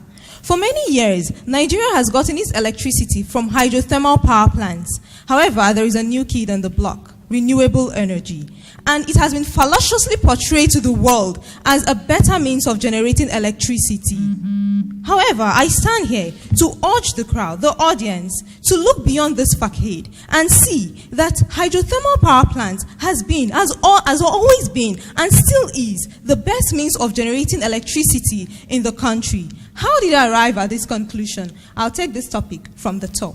Good afternoon, ladies and gentlemen. My name is Wangu Abigail Chinwoku, an undergraduate of Nnamdi Azikiwe University. I'm here to speak on the topic: renewable energy, not hydrothermal power plants, is the key to electricity sufficiency in Nigeria. When we talk of hydrothermal, as technical as it sounds, it simply refers to energy generated from water, while thermal refers to energy generated from heat gotten from combusted coal. Nigeria currently has about 4,500 megawatts being generated by 14 generating stations, 3 of which are hydro, 11 are thermal. Now, why is hydrothermal better than renewable energy? The first is the ability of hydrothermal to generate energy in large quantities. Now, when I say large quantities, I mean to feed over 170 million Nigerians enough electricity. This cannot be done by renewable energy. Why do I say so? Renewable energy can only act as supplementary, as a backup, and not as the key source of electricity. What is more, it can also make the electricity system stable and reliable. You see, to have a good electricity system, there are certain factors that must be placed on ground. What are these factors? You must be able to meet peak demands. You must be able to have re-establishment of supply after blackout, just like what we experienced some few minutes earlier. There was blackout, but as fast as it came, there was light. That was done by hydrothermal power and not renewable energy. Also, renewable energy disadvantagedly requires a large agricultural space for it to be set up, because it works with solar panels and wind turbines. Agriculture should never come second to electricity. Electricity should be second to agriculture. mind me. Also, hydropower guarantees energy and price stability. River water is a domestic resource which is not subject to market fluctuation. Also, hydropower contributes to the storage of drinking water. That is a plus for we humans. It also collects reservoir used for irrigation. That's a plus for agriculture. It also helps in controlling vulnerability to floods and droughts. That is also a plus for environment. You have one stone killing 3 birds. What is more, thermal power on its own requires less space. It is good for agriculture. It's cheaper. You see, installing renewable energy costs a lot. It is simply a symptom of penny wise but pound foolish. Also, thermal power on its own can be installed at any place, irrespective of the existence of coal. This is not so for renewable energy, which is susceptible to weather, and so you need favorable climate conditions as a prerequisite to installing them. You see, I'm not blind to the fact that the electricity in the country has problems, but to solve a problem, you need to go to the source. The source of our problems has been identified, and true, hydropower thermal is not among the source of our problems. Our problems of electricity involve factors like power funding of the organization, lack of preventive and routine maintenance, vandalizing and pilfering of equipment used to generate electricity, and high indebtedness. If these things are solved, we'll have electricity in the country and not necessarily changing the source by means of which we'll get this electricity. I'll also want to point out this to my opponent. You see, renewable energy look very fancy. You see the solar panels and the wind turbines. You install these things, children will throw stones at them and break them in a day. They'll also be subject of vandalism. The means to generating electricity in the country is hydrothermal power and not renewable energy. Thank you. Please, can we do a lot better? At this point, I ask the 4 debaters to just rise, take a bow while the rest of us one more time applaud all of them. They've done a great job. And then I now welcome back the Master of Ceremony to continue the activities. The judges will take time to sum this up, and at the end of, before we go today, we'll announce the scores and we will know who the winners are. Thank you. Another round of applause for them, please. You know, a lot of times we hear them talk about women empowerment. I think firsthand, I have learned how dangerous women can be. I mean, young man, okay, I'll wait for the results to come out. You know, when we were much younger, if your brother went out and he was beaten in a fight, what do you do when he gets home? You beat him the more and say, how dare you go and disgrace us? Young man, pray, start praying now. Pray in tongues that you win. If not, we the men will address you after this meeting. Okay, jokes aside. You see, you may call me a chauvinist, but I take pride in being a man. I think it is indeed a very, I forgot Mrs. Utomi is still here. Sorry, ma. The women are actually at the forefront of... Jokes aside, a lot of times we men go to parties and we don't even go with gifts. I'm told that the Widow Support Center that Professor Utomi is associated with has a gift for Professor Utomi. How many of you men came here with a gift? There you are. The verdict has been delivered.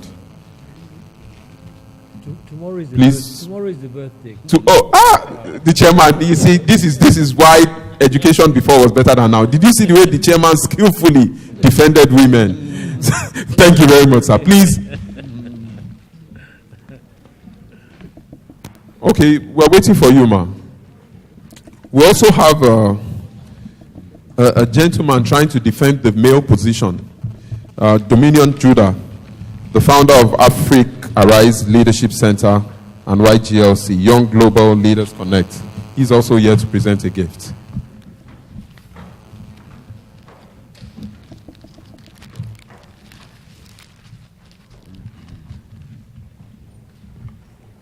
Yes. Prof, your people are here. And when I say prof, I don't just mean the male prof. I mean both the male and female prof. If you get what I mean. All right. Thank you very much. Aha, I was wondering.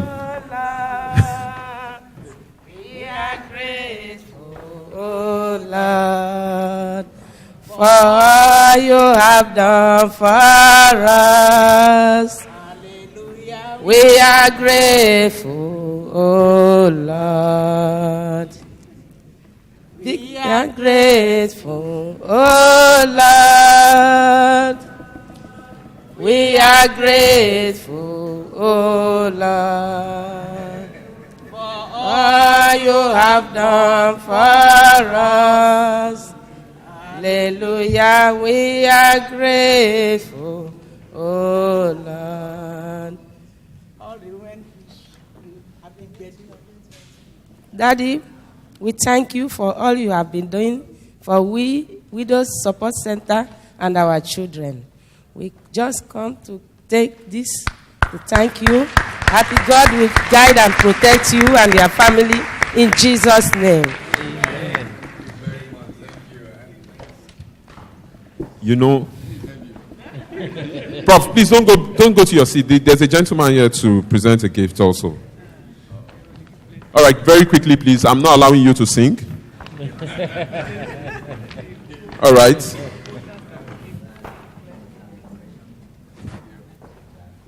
Yeah, just want to give you this.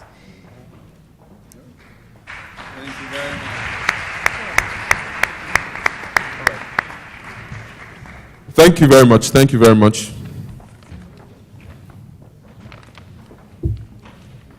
Wow. This Widow Support Center was actually established in 1992. So, you know, Professor Tomi had not started doing good just when Patito's gang started. The man has been in the business for a long, long time. Please, another round of applause for him. You know, anytime you go to a birthday celebration, menu is the main part of the whole thing. We have something that looks like that. Now, very quickly, we're going to call on the Prof again, the Prof and the Prof Mrs., the Prof Dr. Mrs. So she has another degree above him. Prof has jettisoned his doctorate and taken on the professorship, but she still has hers, and she's also a professor. Please, together with the chairman, we are now going to move very quickly to the cutting of the birthday cake. If you know Prof very well, then you know that Prof in the past 13 years has been associated with the Center for Values and Leadership. And so this cake also commemorates the 13th anniversary of the Center for Values and Leadership. 12th. Okay, sorry, maybe I wanted to dash you one more. The 12th anniversary. So what are we going to spell? I think we should spell CVL. Am I in order? All right, so if you can't spell CVLs, please see me after the occasion. So, at the count of 3, 1, 2, 3, C, V, L.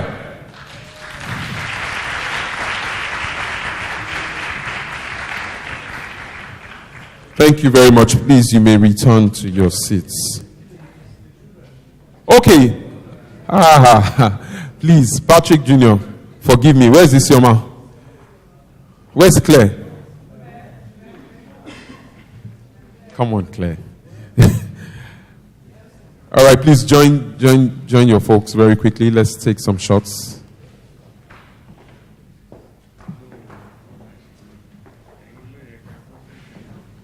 These are the people that sacrifice so much so that people like us can benefit from Professor Tomi. So please give them a round of applause as they join their folks.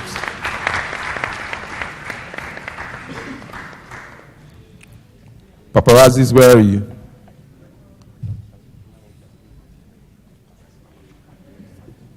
All right. Very quickly, we would like to appreciate a few people who are very, very important, who have supported this. They're in the audience. We have the students of the Law Department, National Open University of Nigeria, Apapa Learning Center. Please give them a round of applause. We have students from Dorcas Memorial School at Jegunle. Another round of applause, please. We have the young entrepreneurs from Ajegunle. And then, of course, we have the women you just saw, the women of the grace. Women of Grace from Cvl Widow Support Center, Surulere. It's at this point that I'll call on Sir. Oh, can you imagine? I was about to round up the event. These debaters will have just come after me. All right, so Kingsley. Are we with the results now? I hope this is not INEC kind of result you are bringing in. 5 minutes. 5 minutes is more than enough time to rig the election. Do you have people that are monitoring the votes for you, young man? No, it's important. This is a serious matter. You are covered by 3 women. How are you sure that they've not dealt with? Okay, let's say, okay, we have 3 men in the panel. You are safe. Don't worry. Kochi, is the young man safe? Oh, no problem. That now will show you how men rig elections. I'm just joking, no, please. Nobody's rigging elections. I hope we have Sir James Ebube by the corner waiting, because once this election, who is the INEC commissioner? Who? Mr. Shola Fagurosi. In case you know Mr. Shola Fagurosi, and you know, and you notice in the next few days that he buys a new car or he builds a new house, please, I'll give you my number. Reach me after this event, because we are trying to stamp out corruption. Mr. Shola, are you by any chance related to Dasuki? Not yet. Ali Baba told us a few days ago that he's disappointed that his name is not on that list. That it means that he's not a rich man, because all the rich men in Nigeria are on that list. I didn't say it. Ali Baba said it, and he just left here not too long ago. He might still be outside. So if you want, pressmen, you want to report it, say Ali Baba said, not, well, they don't even know me in the first place. All right, do we have the results? I can see a phone there. A phone is being used to collate the results. And we know that phones are connected by air to other sources. So the phone can be used to receive the results that were not computed in this room. Mr. Shola, all eyes are on you. All right. You know, Mr. Kingsley Bangor just told me that I should not be afraid, that all the judges have signed a document. Obviously, Mr. Bangor is not a Nigerian, because we know that elections in this part of the world, they more than sign, they even take photograph. But you experience government magic. But that has changed now, hasn't it? Has it not changed? People are now afraid to aspire for government position, because those that are there now may give account. There may be another Dasuki gate after. I didn't say anything. All right, Mr. Shola, this is a serious matter.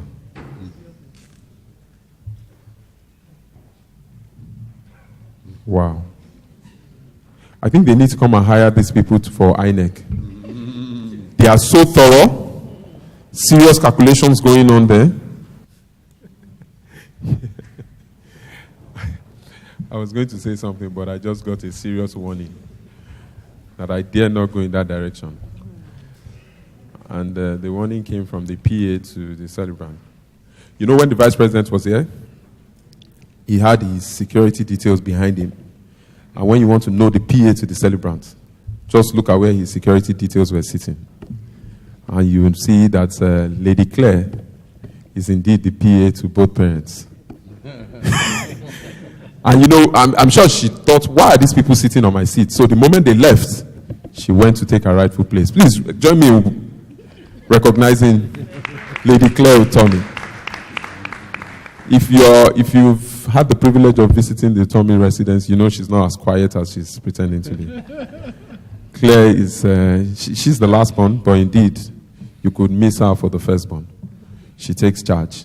You get there, she says, "You're welcome to the Utomi residence." Food, I mean, you don't make mistakes where Claire is. Claire, please stand up for recognition. Let them just know you. Okay, you guys have made me pick on Claire now. Who else do you want me to go? You now want me to go and say what I shouldn't say, and then finally I'm not allowed into the residence. Isioma is part of the judges. So, this is a serious matter.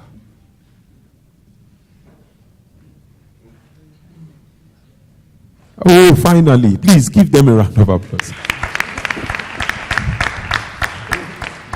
Kingsley, come and announce the results. I will not, it's not from my mouth to you. Oh, you want him to announce it by himself? You are a very sharp man. Which part of Nigeria are you from?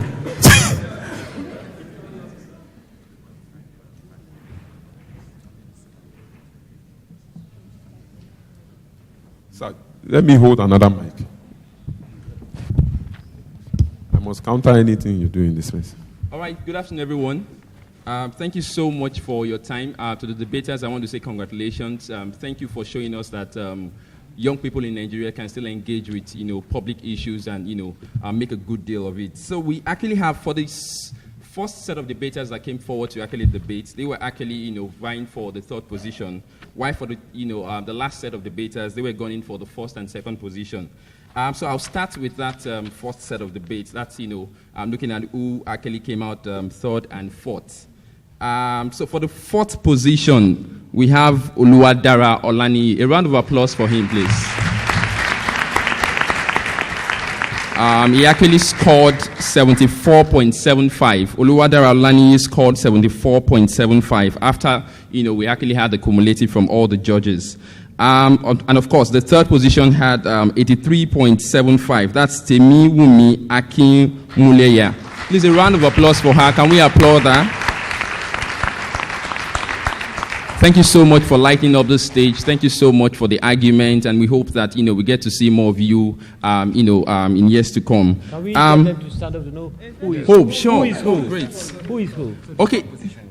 All right. So the third position. Can two contestants just come forward, so at least you get to be seen by everyone in this auditorium. A round of applause for them, please.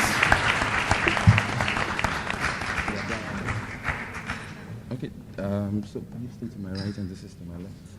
All right, so on my right is Temiwumi Akinmuleya, who's the third position, who came third. Please, a round of applause for her. And to my left here is Oluwadara Olani, who was the fourth position. A round of applause for him as well. Thank you so much. You can have your seat. Thank you so much. You can have your seat.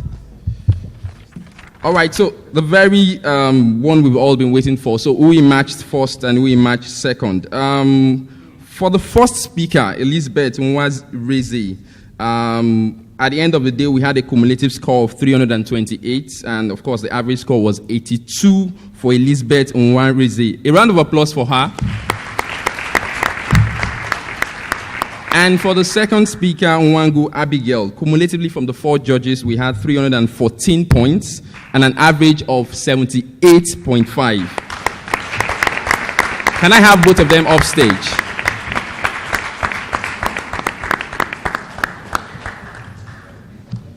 So who is who? And so on behalf of the judges, and of course, from what we've been able to do here, from the quality of your argument, from what you've been able to explain to us, the way you actually marshaled your argument, we actually have Elizabeth Nwazi, who is on my right, as the first position for this debate competition.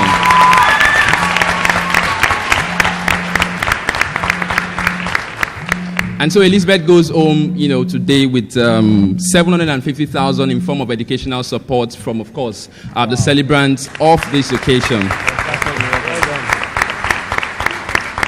And to my left-hand side, in non-mean feat, we actually have Nwangu Abigail.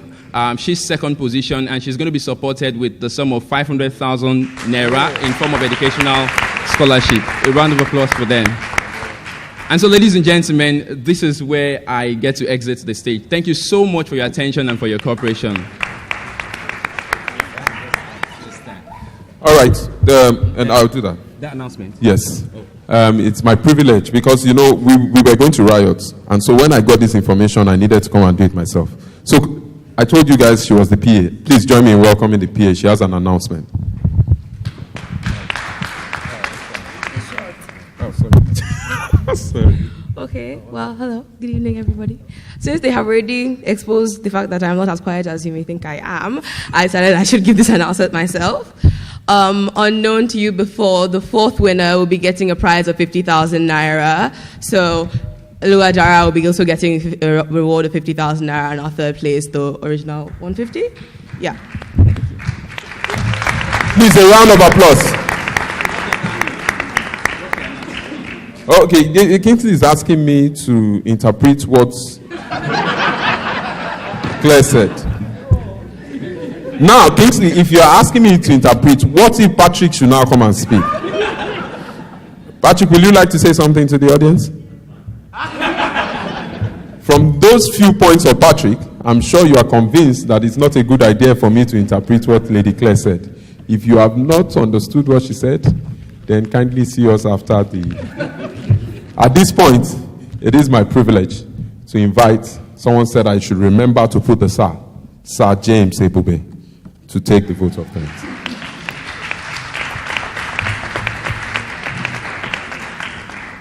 Thank you.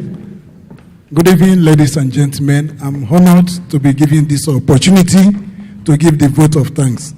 First, I have to thank the Almighty God who has made it possible for us to have a successful Cvl Annual Lecture. Please let us give a hand of applause to God Almighty. Then I want to thank our Vice President, though he has left, for coming all the way from Abuja to grace this occasion. Our Chairman, thank you very much for coming. I want to also appreciate the founder, Professor Patu Tomi, for who made it possible also for us to come and celebrate with him today. And then I'm going to also thank the speakers, our guest speakers, and the panelists who added color to the debate here today. And I'm going to also thank all of you who came from various places here in Lagos and outside Lagos to support us in this event today. I'm going to appreciate our partners, most especially Fidelity Bank, Ford Foundation, Bank of Industry, Enterprise Development Center, Earpiece, and then Union Bank, Chevron, and so many others, Zenith Bank, Mutual Benefit, USC Food, Coca-Cola, Nigerian Breweries, Chevron, Adiba. We have also Sunshine Integrated Services Limited, Gossi, Wellspring Water, Idyllic International. We also have Unilever, and then Famous Express. And then we have Madam Brownlee, and so many others who have supported us in different ways. And then the people who plan the Cvl week, the planning committee, all of you, we want to thank you for the time you gave in planning this great occasion today. We want to thank the board of Cvl and also the staff of Cvl for making this event come true today. We want to thank the students of Dorcas Memorial College at Jegunle, and then the widows, the women of grace of Cvl Widow Support Center, and the students from National Open University of Nigeria, and our media partners, especially the This Day newspaper, the Channels Television, Nigeria Info, and all others. I want to thank you for the support you have given Cvl. Thank you, and I pray that God will take you to your various homes. Thank you again for coming. God bless us. God bless Nigeria. Thank you. Mr. Chairman.